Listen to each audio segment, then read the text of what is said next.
അടിസ്ഥാന സൗകര്യങ്ങളില്ലാതെ വടക്കഞ്ചേരി KSRTC ഡിപ്പോയിലെ ജീവനക്കാർ ദുരിതത്തിൽ. കോടികൾ ചെലവിട്ട് നിർമ്മിച്ച ഡിപ്പോയ്ക്കാണ് ഈ ദുർഗതി.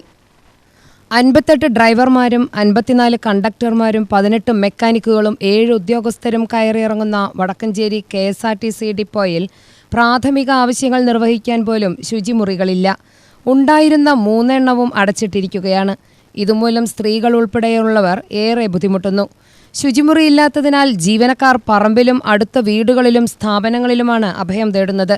കളക്ഷൻ വർദ്ധിപ്പിക്കുക എന്ന് മാത്രമാണ് ബന്ധപ്പെട്ട ഉദ്യോഗസ്ഥർ ജീവനക്കാരോട് പറയുന്നത്.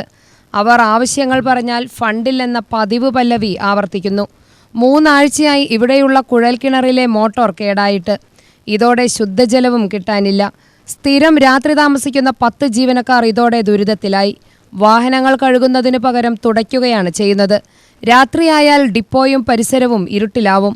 ഹൈമാസ്റ്റ് ലൈറ്റ് സ്ഥാപിക്കാൻ മുൻപ് രമ്യ ഹരിദാസ് MP ആയിരുന്നപ്പോൾ ശ്രമിച്ചത് രാഷ്ട്രീയ കാരണങ്ങളാൽ മുടക്കി.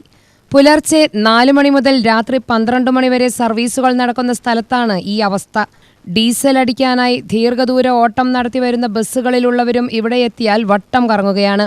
കാട്ടുപന്നിയും പാമ്പും ഡിപ്പോയ്ക്ക് ചുറ്റും തിരിയുമ്പോൾ വേലികെട്ടി സംരക്ഷിക്കാൻ പോലും ബന്ധപ്പെട്ടവർ തയ്യാറാവുന്നില്ല. ജീവനക്കാരുടെ കുറവ് സർവീസിനെയും ബാധിക്കുന്നു. ജീവനക്കാരില്ലാതെ പല ദിവസവും സർവീസുകളും വെട്ടിക്കുറയ്ക്കുന്നു. മലയോര മേഖലയിലേക്കുള്ള സർവീസ് ഉൾപ്പെടെ വെട്ടിക്കുറയ്ക്കുന്ന സാഹചര്യം ഉണ്ടായിട്ടുണ്ട്. UTV news, Palakkad.